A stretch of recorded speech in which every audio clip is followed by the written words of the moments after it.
go up to the car to get something out of my car, and I leave out of my suite, and I'm walking down the hallway, and one of my bridesmaids, which was my future sister-in-law, is walking up the hall to pass me, and just passes me and doesn't acknowledge me at all on my wedding day. A bridesmaid.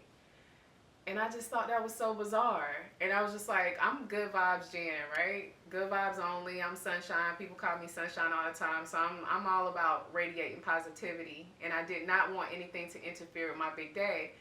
But it kept creeping in my head, like, why would she walk past me and it's my wedding day and you're in my wedding and you don't even acknowledge me? It was the weirdest thing. So anyway, go back, do what I have to do, hustle on over to the venue. I think the venue was maybe like 20-25 minutes away. So I get there, and most of my bridesmaids are there, except for two. And it was my two sister-in-laws, or future sister-in-laws. They were not there. And so they didn't show up for quite a while. I got my makeup done. Everybody was ready to go, and they were not in place to walk.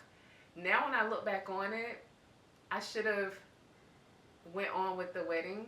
But that was another red flag. I almost felt like they staged a delay just so it could be about them, which is terrible. It's terrible. It's terrible karma. You don't do people like that. But you know, I'm covered. So when people come for me, I kind of laugh because they'll be dealt with, and I don't even have to raise a finger. So anyway. Let's see. So I got my makeup done. It looked horrible. I had a test run with this makeup artist. She did my makeup for my baby shower. She did a test run on my makeup prior to my wedding. And then, of course, she did it on the day of. And it was horrible. It turned out horrible. It was the eyeshadow part. It was just so horrible. So that didn't go the way I wanted it to. So anyway, the bridesmaids, they finally arrived, the sisters. They finally arrive, and then they're having some kind of dress malfunction, and everybody starts to attend to one of the sisters is having this malfunction. And it was just so odd. Like, I'm sitting there in my beautiful wedding dress, and everybody is focusing on one of my bridesmaids, or not everybody, but a few people. So finally, she is ready, honey. Not me, but my bridesmaid. So the show is ready to go on. So I had a wedding planner and a day of coordinator. So the wedding planner comes up and rallies up the troops to have everyone go downstairs and line up in I think it's called a processional. So they go down, and I'm waiting for someone to come and escort me down. Because how this venue is, they have a huge, beautiful, grand staircase. I think it's called the Grand Marquis Ballroom.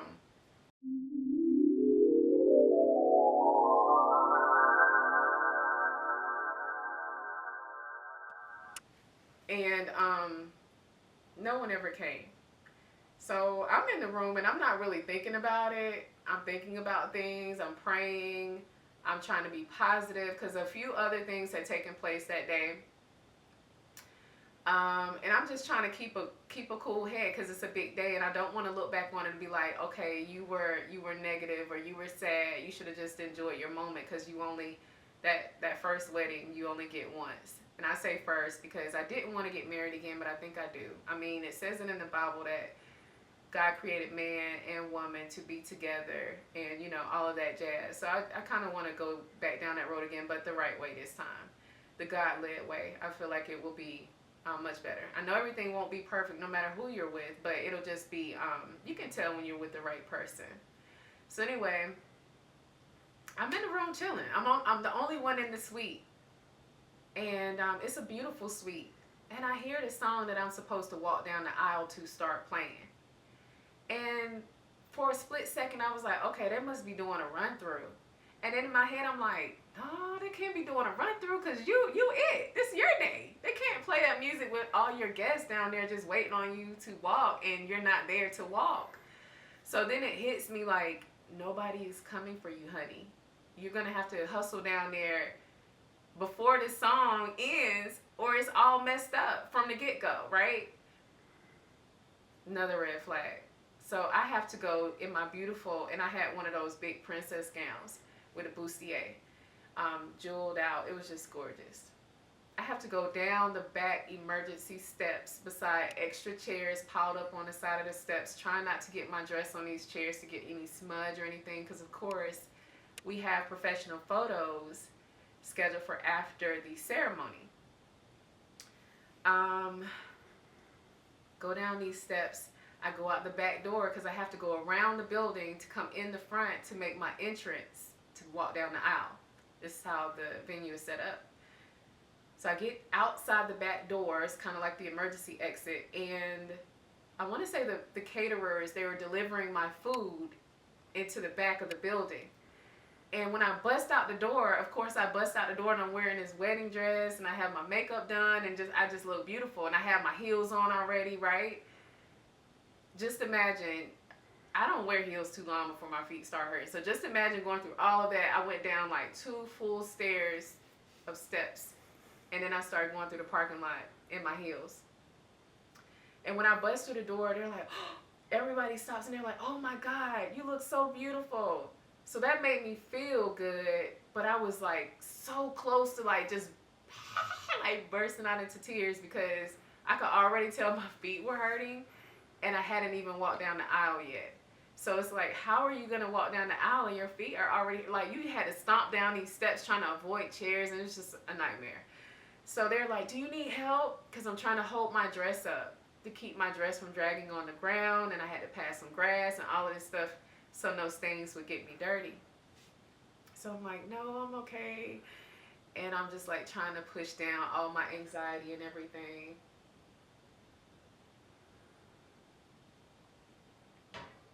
So I get around to the front and we have like a, I forgot all of the terms because I haven't been in this light in so long. But we had a, what is it called? I can't remember what this area is called, but it's outside of the ballroom. And we had high tables there so people could kind of mingle before the ceremony started and then go and take their seat. No, I'm sorry, I'm explaining it wrong. Cocktail hour, that's what it is. So no, the cocktail hour was the in-between after the wedding and before the reception. And then there was a bartending station over to the side, and I kicked out a couple $1,000s for the bar just so my guests could be comfortable, because I didn't think inviting people to a wedding and having a dry wedding was right, which a dry wedding is when you have guests and you don't supply any alcohol. In my family, they like to drink, and I knew my in-laws, they enjoyed partaking as well, so I made sure that was available to them. I opened the doors. Mind you, I still haven't seen my day of coordinator at all. I opened the doors, and this entire area where the cocktail hour is, that should be pristine and beautiful, is covered in half-drank beer bottles, wine glasses, used cocktail glasses, napkins, straws, just everything on these high tables with the beautiful tablecloth covering. And I'm like,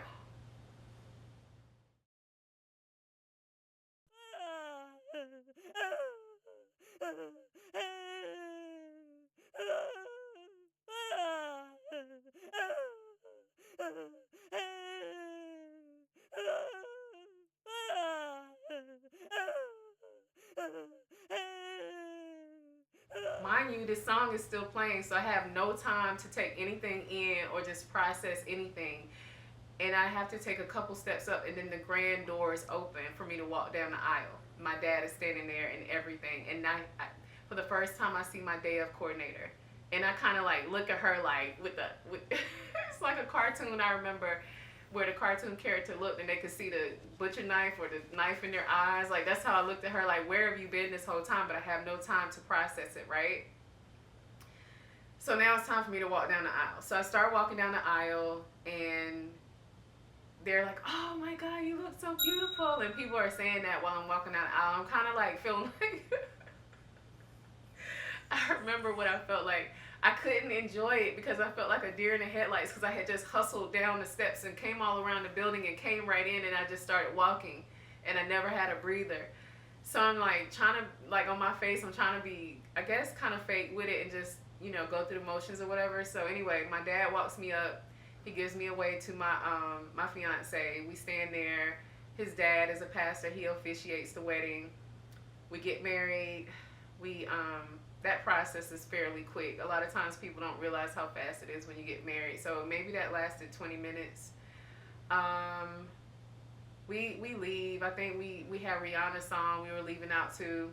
So then we were going to take photos at an off-site location, maybe about 10 minutes away. And they were flipping the room. And flipping the room is basically where you have your wedding and your reception in the same space. And they transition it from a wedding space, of course, with the chairs lined up. That's how we had it set, to a reception space with the large, I think our tables could seat 8 or 10 people, I can't remember. And then the decor and everything. And we had I walked out to a couple of Forevers by Chrisette Michelle, I think is her name. I can't even remember. And the theme was like a wine theme. So every table had like several gold painted wine bottles on it with flower arrangements coming out of them. And each table had a unique wine name or champagne name, which is so funny now that I started a podcast called A Cup Full of Confessions. I promise I'm not an alcoholic, but I thought that was so cute. So you would sit at the Berlin Rosé table or the Moet table or, whatever. So we left to go and take photos. Somebody got left. Not everybody made it to the photo location, so that was another red flag. But we took photos.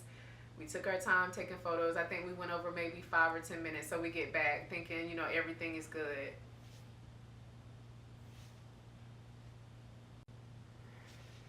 So we get back to the venue, and I just see people walking around the parking lot like zombies, like all my guests. And I'm like, why is everybody in the parking lot? They should be inside in the reception seated, relaxing, or the cocktail hour, whatever. But what is going on? So we get out. We didn't have a limo. Oh, my then husband rented some type of SUV, like suburban Denali, something. It was nice. We get out, go inside, and nothing is set up yet. And we've been gone, I think, like an hour at this point, a little over an hour if I'm not mistaken. And I'm like, why is the room not turned yet? So mind you, that was another $750 that I had to pay for the room to be turned. So for me to come back and it's time to start the reception and it's not turned over yet, blew me away. So I just jump in and I start helping. And mind you, I still haven't talked to my day of coordinator. I had just seen her when I came through the doors to walk down the aisle. So I finally catch up to her and I'm like, what's going on? And she's like, oh, I hired people to come and help me today. Nobody showed up. Another red flag. So it was just her and her son. And I think I had 300 guests, if I'm not mistaken. I can't remember. 300, 150, it's one of those numbers. I can't remember. The wedding was very expensive. So we started getting the tables right, setting up the decor. So of course everything didn't get put out the way that it should have because it was a mad dash and it was a rush.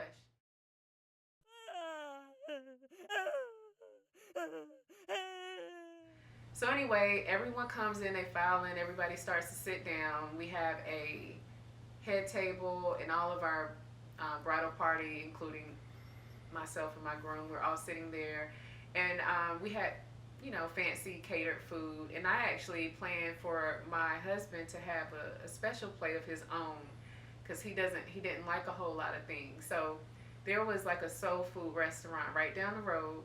And I had one of my bridesmaids go and pick him up fried chicken, collard greens, mashed potatoes, corn, barbecue, and I might be missing one thing, and hush puppies. So he had that plate, and we all had the other stuff that we taste tested, and that's what we had catered, which was hilarious because the groomsmen, they were like, man, I want what you got. I want some fried chicken. And I'm like, no, he gets that because he's the king of the day, right? in my mind, I'm kind of like, you don't even really deserve it, but you know, it's your day, so I want to make you feel special, whatever. So we're doing that. So anyway, we enjoy our food, and now it's time for kind of like the entertainment portion of everything. So I go and change out of my ball gown. My bridesmaids and I, we had the chucks that were iced out, so I wanted to put those on because they were so tumultuous trying to get those done.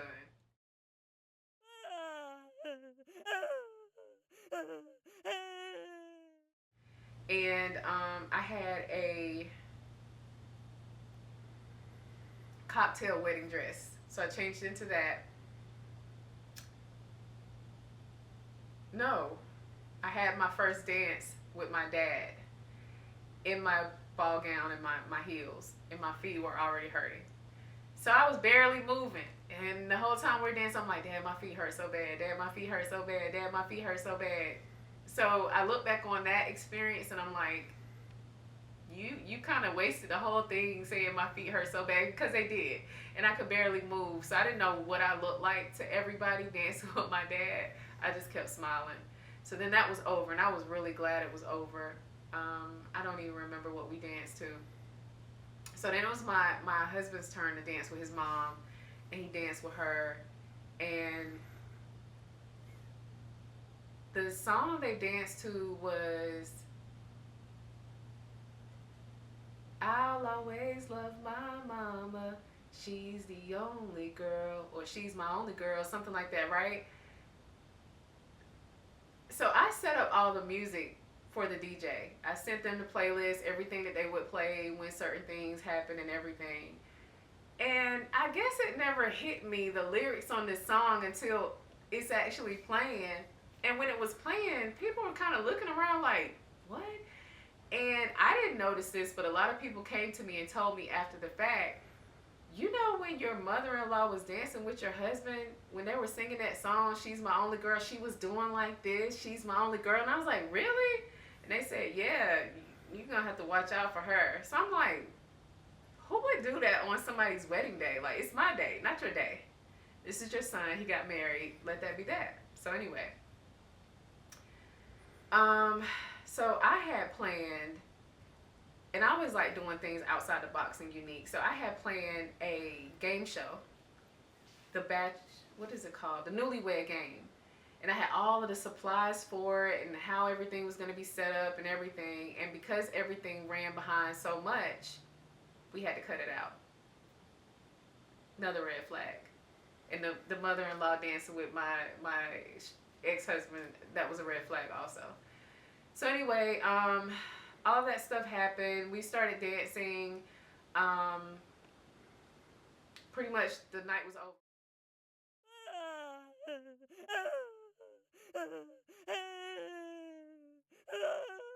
We took some photos, you know, casual photos while we were there and everything.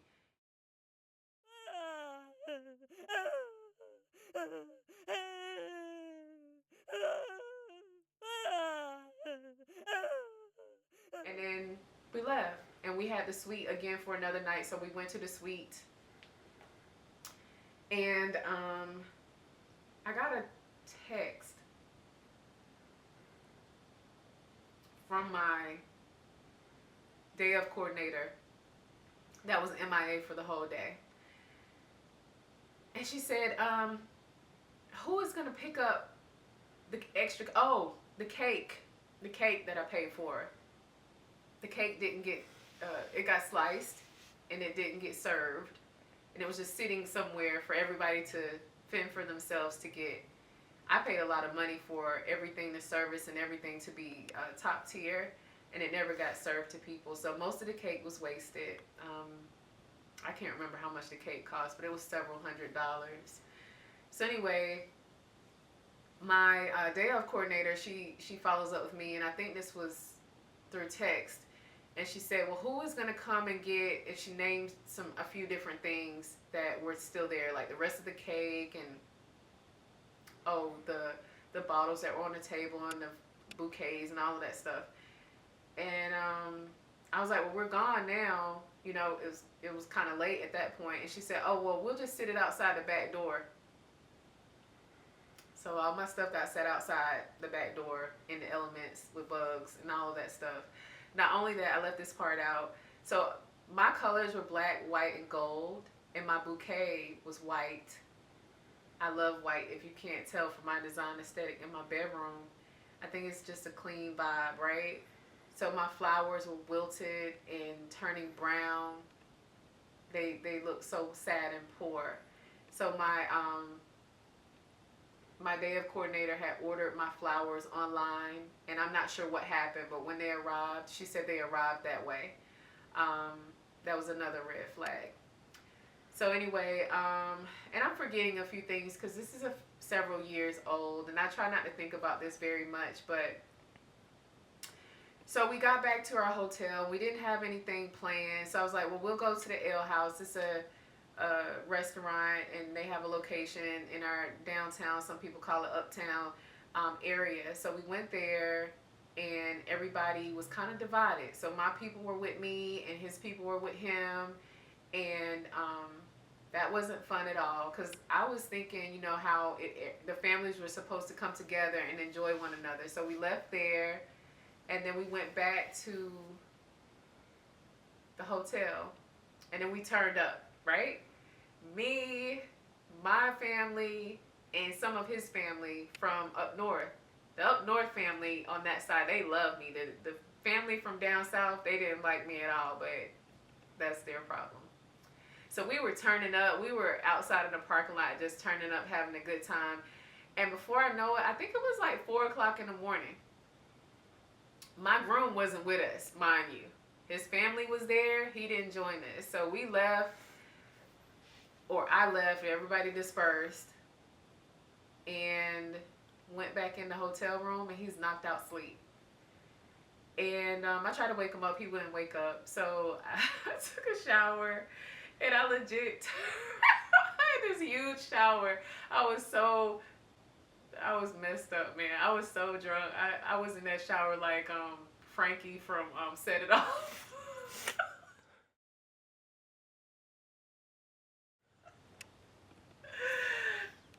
So I got myself together.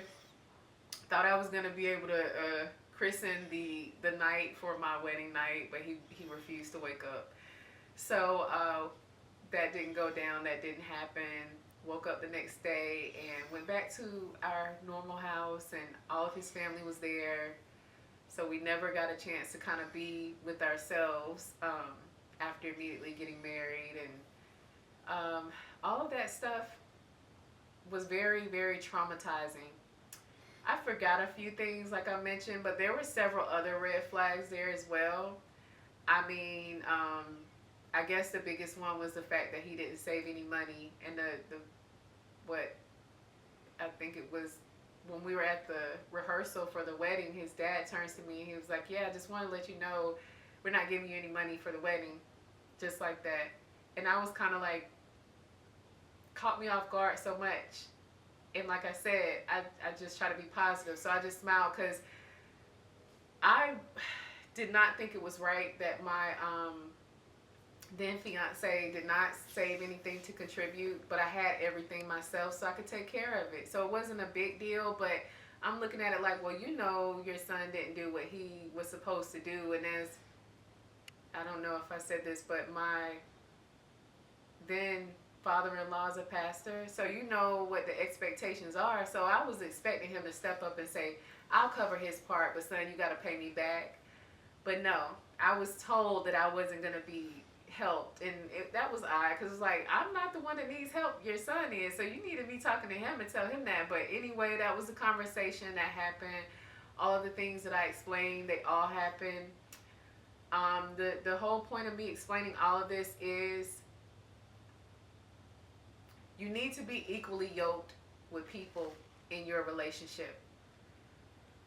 But I'll take it a step further, because I have a unique relationship with God, and I asked him for a sign, and he gave it to me. And it was an undeniable sign, and that's what I asked for.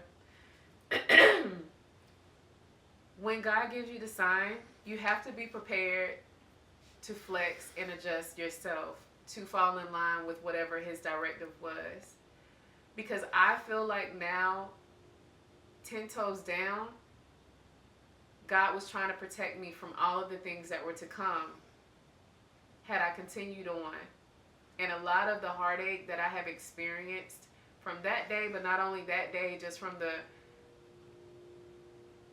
the marriage, co-parenting, because after divorce we had to co-parent. You know, even when we were separated, we had to co-parent. That's an ongoing issue. And so I feel like God knew what was in store for me had I continued on in that relationship, and he was trying to protect me. He was trying to protect his daughter from all of those things. And I just couldn't see, I couldn't see it at the time. Now, of course, I do, but hindsight is 2020. So don't make the mistake I made. Listen, when you ask God for a directive and he gives it to you, ask him to make it clear. Ask him to make it plain. Ask for an undeniable sign, and he'll give you that. So he gave it to me. I didn't listen, and that was my fate, right? So I turned my life around. I had to walk away from that situation, and I feel like I'm a better woman for it. But anyway, that's what it is. So this is my plea to you to listen, to follow God's design, and to focus on building relationships that are equally yoked. But I really, really appreciate you guys joining me. This is going to wrap another segment of the True Life Reality Series, Cup Full of Confessions. So as always, I'm sipping and I'm confessing. But yes, please join me next week. Please join me on the next episode, and we'll have some other things we're confessing. And my co-host Tree, she'll be back. But stay growth obsessed, radiate the vibe, and confess the rest.